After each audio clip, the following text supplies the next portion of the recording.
Citoyens de la loi, C'est donc une financement constitution, des c'est des retraites. assemblées, Le c'est financement de- des retraites, c'est ce dont nous a parlé la ministre des Affaires sociales Marisol Touraine pendant les questions au gouvernement du 13 juillet, notamment, pas que, mais notamment.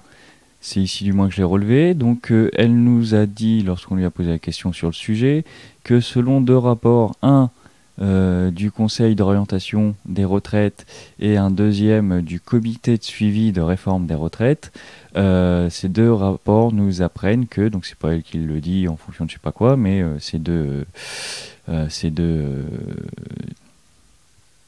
entités, que l'équilibre de financement du régime des retraites est acquise au jour d'aujourd'hui jusqu'en 2030. Donc les retraites vont être payées, il n'y a plus de problème avec les retraites jusqu'en 2030.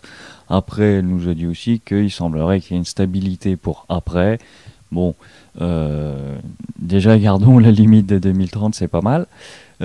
Forcément, elle n'a pas manqué de nous dire qu'en 2012, on nous disait que le régime de financement des retraites était déficitaire de 6 milliards. Donc aujourd'hui, elle est équilibrée, financée. Qu'en 2012, toujours, on prévoyait un déficit à 25 milliards à horizon 2030, ce qui n'est plus le cas. Donc forcément, elle a ramené ça au travail du gouvernement actuel. Hein. C'était dû au travail du gouvernement actuel, elle a le droit. Puisqu'en 2012, on disait autre chose que maintenant, elle a le droit. Bon, il faut rappeler quand même, c'est pas un gouvernement de gauche qui a mené la réforme des retraites, hein, contre vents et marées. Voilà, histoire de rétablir un peu les choses aussi, hein, il le faut, pour être objectif. Qu'y a-t-il d'autre donc aussi? Et puis, bah, forcément, elle n'a pas manqué de...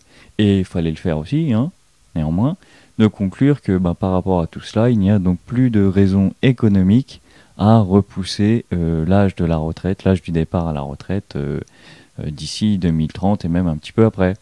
Hein, ce serait purement politique ou budgétaire, mais plus de raison financière. L'équilibre est atteint, tout est financé et on va vers une stabilité pour l'instant. Bon, donc il faut quand même garder à l'esprit que 2030 c'est dans 15 ans. Entre ceux qui sont en cours de cotisation, ceux qui n'ont pas commencé, il va quand même se passer d'autres trucs après, donc c'est pas non plus la félicité, mais néanmoins on n'est plus sur l'objectif entre guillemets, sur la prévision de déficit à 25 milliards, hein, qui éventuellement commençait à nous faire dire qu'on allait bosser jusqu'à 97 ans. Donc bah voilà, hein, c'était assez intéressant de le relever. On peut revoir une interview de la ministre sur Public Sénat qu'il a mis sur YouTube. Là, je peux mettre le lien, comme c'est sur YouTube. Et puis, évidemment, l'intégralité des questions au gouvernement du 13 juillet, du mercredi 13 juillet. Là, je peux pas mettre le lien dans la vidéo parce que c'est pas une vidéo YouTube, donc ce sera dans la description. Et c'est classé par thème dans le menu déroulant, chercher financement des retraites. Voilà, il y a ça. Il y a notamment aussi 2-3 autres trucs par rapport, puisque je suis parti pour le dire, l'attaque du Bataclan et le fameux rapport sur la commission d'enquête sur les attaques, les attentats de l'année dernière.